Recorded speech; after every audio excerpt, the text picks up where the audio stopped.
Hey folks, my name is Cole, and this is the 25th and last equation sheet video in the UP1 final exam study guide that I've been making. And this video is going to cover just this entire last section, oscillations and waves, on your equation sheet.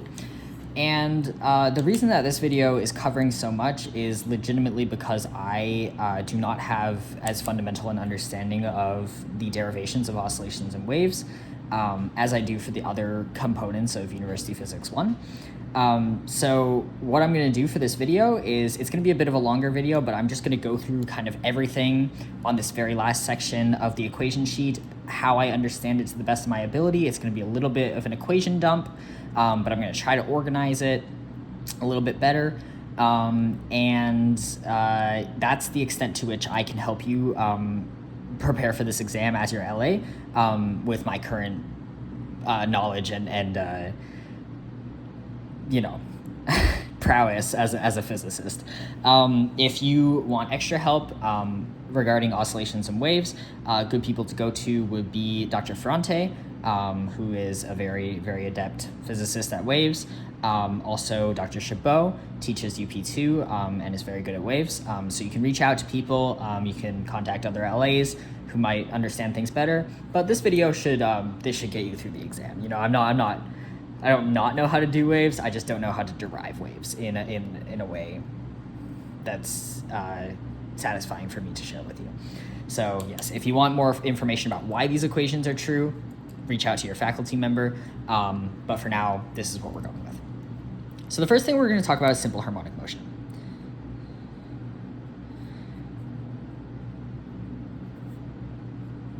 Simple harmonic motion is any motion that follows this equation. The second derivative of position with respect to time is equal to negative omega squared times the position. This is the equation for simple harmonic motion. So in this equation, omega is just some constant. Omega squared, in fact, is just some constant. It's just some number. And we have this negative sign here in front of the x on the right-hand side of the equation. And then on the left-hand side of the equation, we have a second derivative of position with respect to time. Second derivative of position with respect to time is acceleration. So keep that in mind. So this actual differential equation here is not something that you're going to need to use in UP1, both because there's not really much that we're going to legitimately would need it for, and also because pretty much none of you have taken differential equations at this point. If you have, that's very impressive and you're ahead of everyone else. So this is just something to kind of provide an explanation as to what simple harmonic motion means. So we can interpret this. What this means is that simple harmonic motion requires a negative restoring force, which is, or the force is negative because it's restoring, which is proportional to the displacement, right? In other words, in order for it to be simple harmonic, if I move away from an equilibrium point, I have to be pulled back to the equilibrium point with a force proportional to my displacement from the equilibrium. So what's a good example of this? Well, a prime example of this is a spring, right? Imagine a spring hanging from the ceiling with a mass attached to it, okay? If I move downwards, if I pull the spring downwards with some displacement, the spring is going to pull me back up with a force proportional to the displacement. Similarly, if I then compress the spring upwards with some other displacement, the spring will push me back downwards with a force that is again proportional to the displacement, right? And we know it's proportional because of Hooke's law, right? Hooke's law, if you remember, says that the force by a spring is equal to negative kx. Okay, that's Hooke's law. So a spring exhibits simple harmonic motion. And so what would it look like if we graphed the position of the spring versus time? Well, if I pull down on the spring and I start it oscillating, it's going to go up and down and up and down and up and down. And now what we can do is we can imagine this time graph, this time axis, kind of catching the the spring as it's going up and down and up and down and up and down and moving along this way as it's going up and down and up and down and up and down. And what are we going to get? We're going to get sinusoidal motion. We're going to get a wave. Okay? So simple harmonic motion makes waves. This would be some displacement, I'll call it y, and this would be a time axis. All right, so that's simple harmonic motion. The next thing I'm going to go over is standing waves.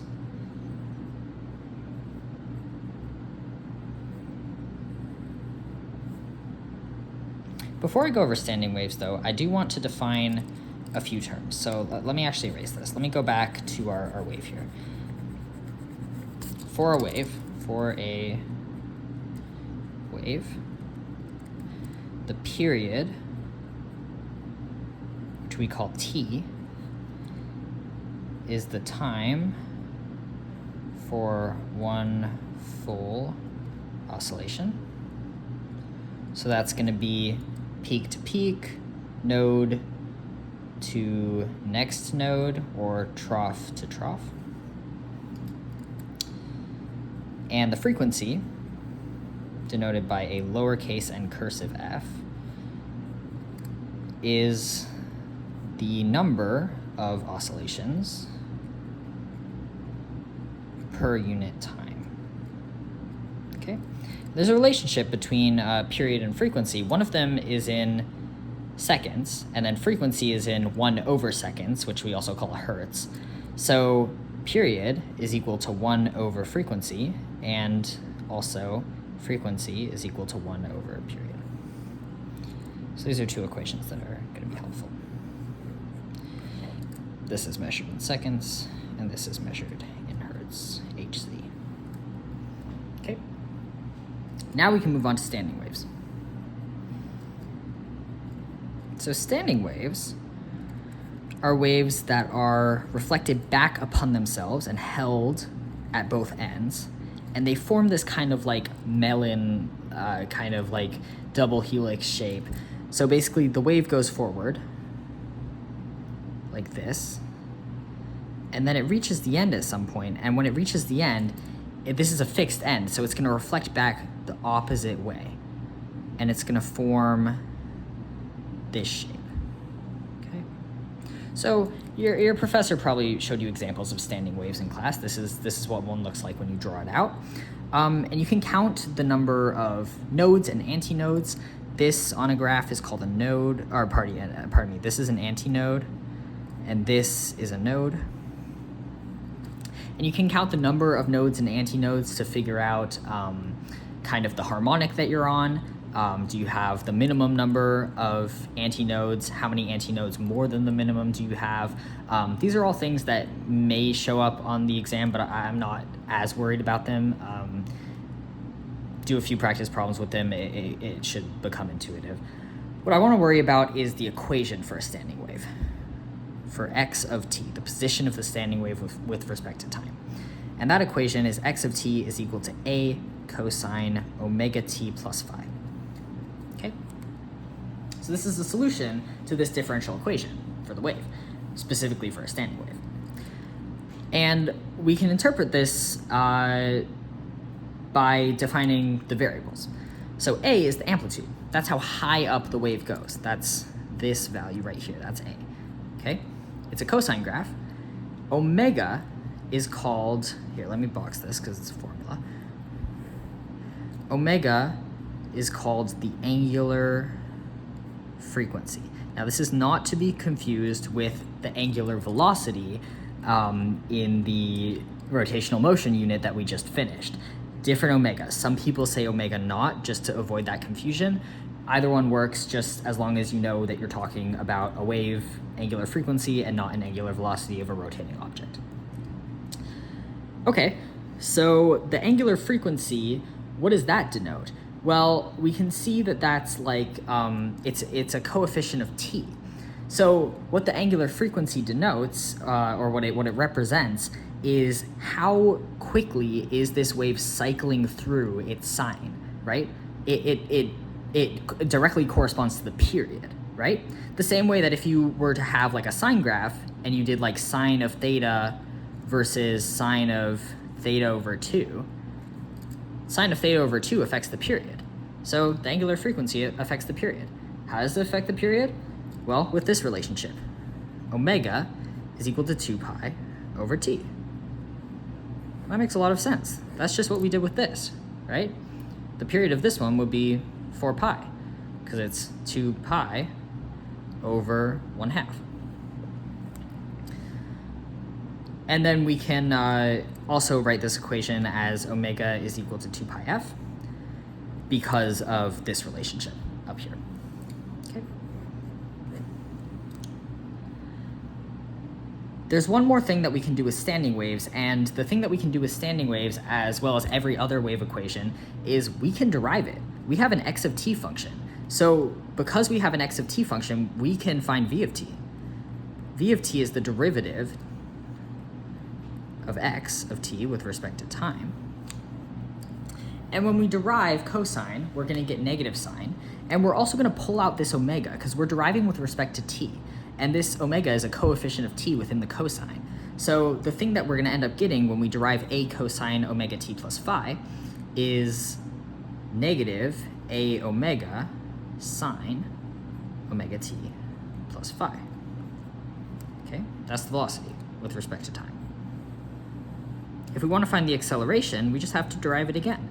The acceleration with respect to time is dv dt, which is when you derive sine, you get positive cosine, so this is going to stay negative. We're going to have the a still, and then we're going to pull out another omega. So it's going to be negative a omega squared cosine omega t plus phi. Okay. And what this means is that we can find the max velocity and the max acceleration. Max x is a. That makes sense. It's the amplitude. Of course that's the max x. The max v is when the sine is equal to -1, because that's when this is maximized. So the max v, v max, is equal to a omega. And similarly, a max is a omega squared. Okay. Now I haven't talked about this phi. This is called the phase angle. Here, I'll write that down right here. Phi is called the phase angle. And this is just like a translation, right? Maybe our wave doesn't start at a node. Maybe our wave starts like over here or like over here. That translation is going to be an angle in radians between 0 and 2 pi, and it's just going to tell us how much our graph is shifted by. You can find the phase angle if you know initial conditions, right? Because we have this x of t, and we can derive it to find v of t. So if we know the initial position and we know the initial velocity, we can create a system of equations and solve for phi. So that's how you would do that.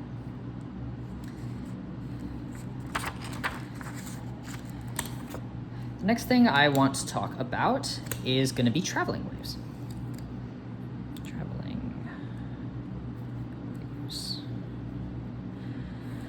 So traveling waves are, it's the same concept as standing waves, where you have this simple harmonic motion which is making a sinusoidal graph. But traveling waves are like water waves.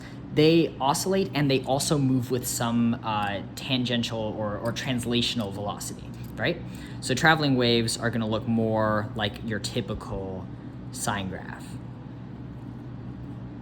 And within traveling waves, we have this v translational, which is also called the group velocity. It's the velocity of the entire wave. And then we also have the same phase velocity that was defined for the standing waves, which is how fast it oscillates, which is related to the period. Okay. So for traveling waves, it's a very similar equation, except we have to have our function as a function of x as well as t, right? Because our wave is traveling. So we have two dimensions. We have the time and also the position. pardon me, we have this axis and then also that axis. So our equation is going to look something more like this. Y of x comma t is equal to a cosine kx plus or minus omega t plus 5. Okay? So it's very similar, except we now have a function of x and t, and we've added this term here, this kx. This kx determines this translational velocity. Okay? That's what that term means. Additionally, this plus or minus omega t here, that determines the direction that the wave is traveling in. If omega t is added, v is to the left. If omega t is subtracted, v is to the right. Okay. And then we have a few new relationships here, which is which are having to do with k, right? So first of all, we can find the wavelength of this wave.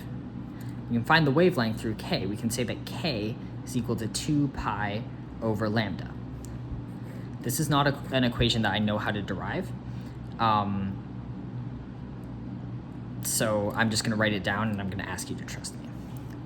We can also find the speed of the traveling wave through the wave frequency wavelength relationship, which is that v is lambda f, which is something that you've probably heard before. And this is also equal to omega over k. So v is omega over k. Okay? These two equations will help you out a lot. That's kind of it for traveling waves. I wish that I could do more to kind of explain this in a real manner, but this is what I know. This is what's on the equation sheet, and I can tell you what these variables mean. Oh, let me define k. K is called a wave number. Wave number. That's what the variable is called. Not the same as a spring constant. We run out of letters in physics. All right, so there's just a couple more things to do, and let's start with transverse waves, and we'll end with pendulums. So transverse waves, as opposed to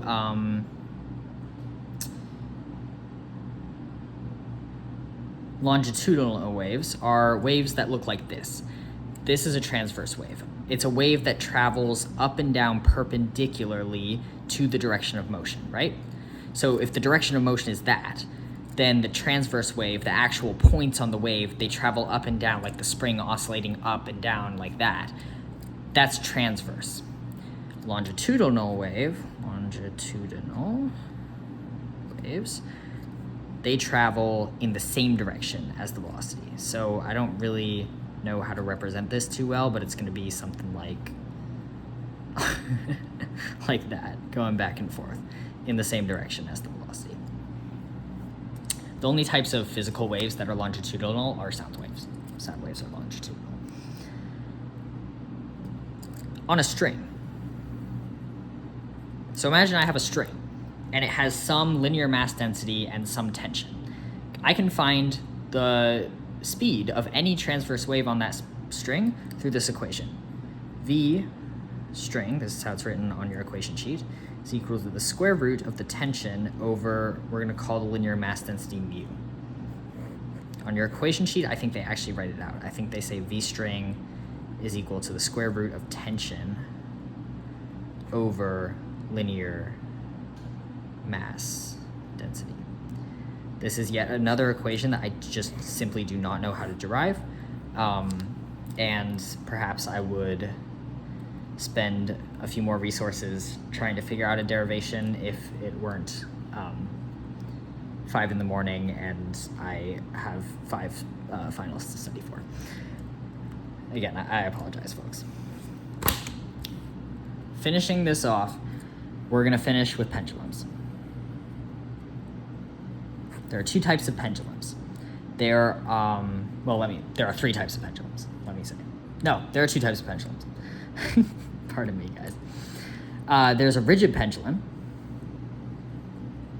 This is going to be a rigid body, like something like this, pivoting around a pivot and swinging at small angles like this. Okay. And we can find the period of that pendulum with the equation t is equal to 2 pi square root of mgd over I. In this equation, m is the total mass of the pendulum, g is the acceleration due to gravity, d is an interesting quantity, d is the distance between the center of mass and the pivot. That's d. And then I is the moment of inertia. Okay? Then there's also a string pendulum. This is the one that you're probably familiar with. String pendulum is just mass on a string like that, also oscillating at small angles. Okay? And the equation for the period of this one is t is equal to, ooh, I got this wrong, I'm so sorry. Units. For a rigid pendulum, t is 2 pi I over mgd. It has to be that because we need seconds in the numerator, so we can't have meters per second squared in the numerator because the per second squared would bring the seconds to the denominator. So always check your units. For a string pendulum, this equation I believe is actually not on your equation sheet, but for a string pendulum, it's 2 pi root L over G. Okay. And finally, we can talk about period of a mass on a spring. Okay. And this equation is, this is just like a spring hanging and moving up and down like this. And the period for one full oscillation is going to be t is equal to 2 pi root m over k. Okay.